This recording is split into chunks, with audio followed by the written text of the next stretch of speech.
All right, so one of you out there recommended Ellington Darden's Bigger Muscles in 42 days. Oh, yeah. And we dove into it. Bold claims. Yeah, it's a lot to unpack, right? We're talking about like incredible muscular size, awesome arms, and chest, basically like everything you need to get bigger and stronger. In just 42 days. Yeah, in less than 6 weeks. So today we're going to really try to break down Darden's core principles. Like, what's the actual advice here, and how does he think you can pack on muscles so fast? It's a day-by-day program, 42 chapters. Wow. Exercise, nutrition, rest. Yeah. It lays it all out. Okay, so let's just get right into it, right? Yeah. This getting bigger. Philosophy. Darden is not shy at all about the claims in this book. No. He points to these guys, Keith Whitley and David Hammond, who apparently put on 26 pounds of muscle in 42 days by following his program. Incredible. That's a lot of muscle in a short amount of time. So what was Darden's thinking here? Like, why did he think that his approach could get people results so quickly? Well, he was a huge proponent of the basics. He thought that a lot of people trying to get bigger really overcomplicate things, or they just don't train with enough intensity or consistency, or they just don't get enough rest. Interesting. So this book, he lays out a plan that's supposed to be like the total package. Yeah. It gives you very specific instructions for training and for nutrition. So no guesswork. Right. No guesswork. Yeah. And then, of course, he's got the stories of these guys, Keith and David, to back it all up. I mean, it's anecdotal, but still. Pretty convincing. Yeah, it's hard to argue with those numbers. 25 pounds of muscle. Right. Yeah. Okay, so let's get into some of the bigger basics here, starting with the exercise portion of it all. And the super slow technique. Mm-hmm. This seems to be like a pillar of Darden's philosophy. So for our listeners out there, imagine lifting weights, but really, really slowly. Mm-hmm. Can you actually walk us through like how this technique is supposed to work? So with super slow, every rep is about making your muscles work as hard as they can for as long as they can. Okay. In the beginning, Darden talked about 2 seconds for the lifting part and 4 seconds for the lowering. But then he started pushing for even slower tempos for certain exercises, like 10 seconds up, 5 seconds down. Wow. The idea is that the longer your muscles are under tension, the more muscle fibers you're going to recruit, which leads to more growth. It also helps isolate those muscles you're trying to target. So it's totally different from what you usually see at the gym, like those fast reps with a lot of momentum. Right. It's the opposite of that. Darden hated seeing people rely on momentum to lift weights. He thought it took away from the work the muscles were actually doing. Makes sense. Super slow is all about eliminating momentum, making the exercise more effective for building muscle. And safer too, right? Exactly. You're way less likely to get hurt when you're controlling the weight like that. And with this technique, he usually recommended 8 reps or even fewer per set. You really got to push yourself to the point of what he calls momentary muscular failure. So you can't do another rep. Exactly. Interesting. And that idea of momentary muscular failure seems to be a big part of his overall training philosophy. Huge. He was all about pushing yourself to the limit. He even had this idea of the most dangerous repetition, which was basically the last rep you could possibly do with good form. So basically failure. Yeah. He really thought that was a key trigger for muscle growth. And it's interesting because even though he's all about pushing to your absolute limit, he also recommends keeping your workouts pretty short, like 45 minutes or less. Interesting. He figured that because the super slow technique is so intense, you don't need to train for hours at a time. And you also need to recover. Exactly. Your body needs that time to rebuild. So you lift slow and intensely in the gym, but then there's the other side of it, the nutrition. Like, how do you fuel all that muscle growth? And Darden makes it clear that diet is just as important as the training. Oh, absolutely. You can't build muscle if you're not eating right. And Darden really lays out the importance of the macronutrients, protein, which is the building block of muscle fats, which are crucial for energy and hormone production. Yeah. And carbohydrates, which your body uses for fuel during workouts. So the classics. Right. And he breaks down the calories too. Protein and carbs, 4 calories per gram. Fat, 9 calories per gram. Right. And he's not just talking about hitting your macros. He talks a lot about micronutrients too. Oh, yeah. Those are essential. Minerals for your bones and all sorts of bodily functions. Vitamins to regulate your metabolism.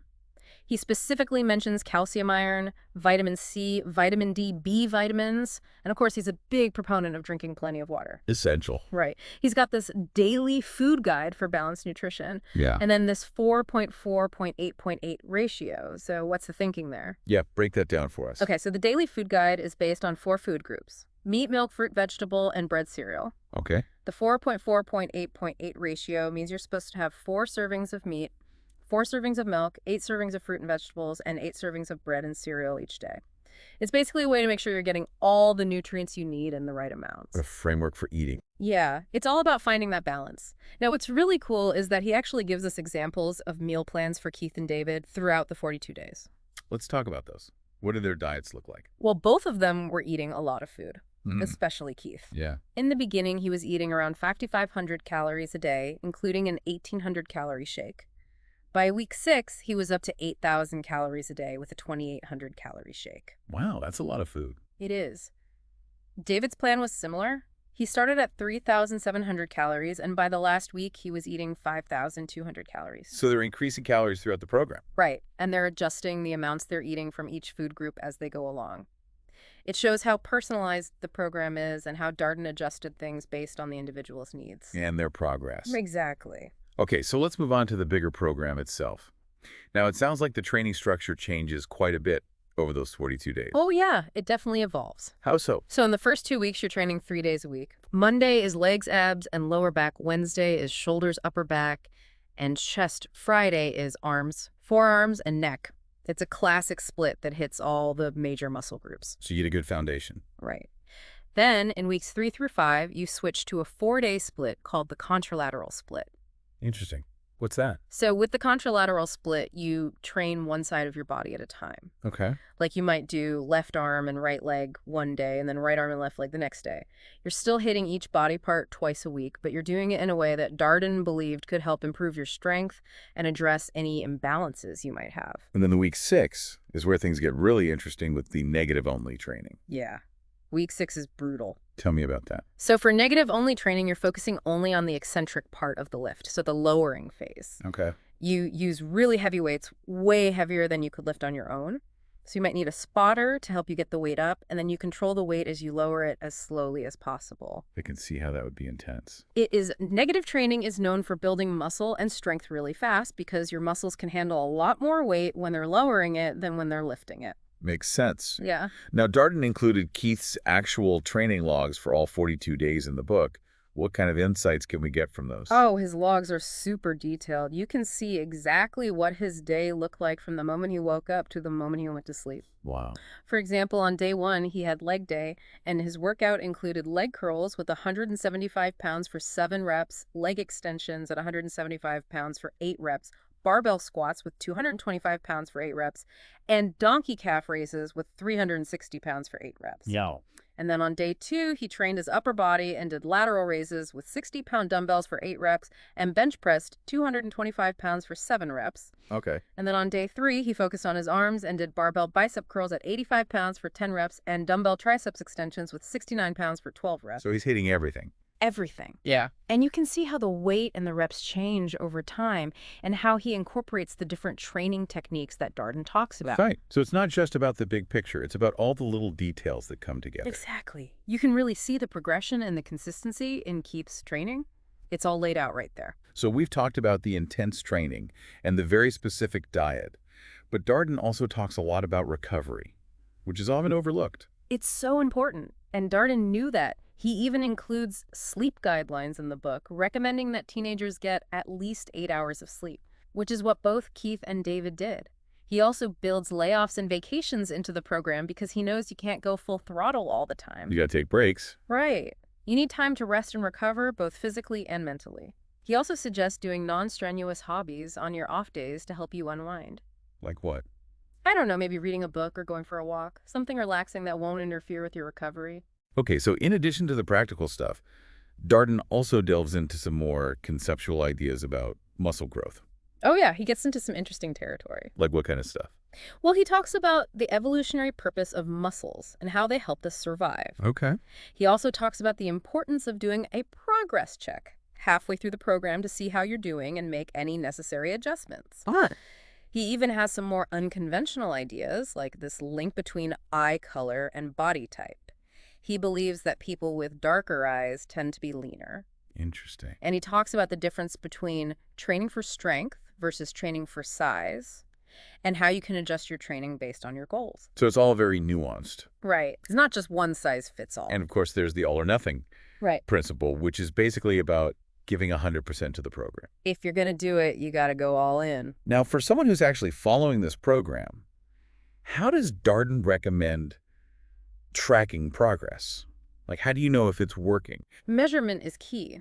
He's a big believer in taking measurements before, during, and after the program. Like what kind of measurements? Circumference measurements for your neck arms, chest, waist, hips, thighs, calves, and skin fold measurements to track changes in your body composition. So you have actual data to look at. Right. It's not just about how you feel. Right. It's about seeing actual changes in your body. And those numbers can be pretty motivating. Okay, so tell me about Keith and David's results. I mean, we talked about the 25 pounds of muscle, but what were their actual numbers? So Keith gained 21.25 pounds of body weight, and his total circumference measurements increased by 20%. Wow. His left upper arm grew by 1 7/8 inches. That's huge. David gained 20.25 pounds, and his total inches increased by 20% too. His chest grew by 4 3/4 inches. It's insane. Yeah. Those are just the basic measurements. But Darden also calculated their lean muscle mass gains, right? Yeah, based on their skin fold measurements, he estimated that they both gained between 22 and 26 pounds of muscle in just 6 weeks. That's incredible. Okay, so after all of that, what would you say are the core principles of Darden's Bigger Muscles in 42 Days program? It really boils down to 3 things.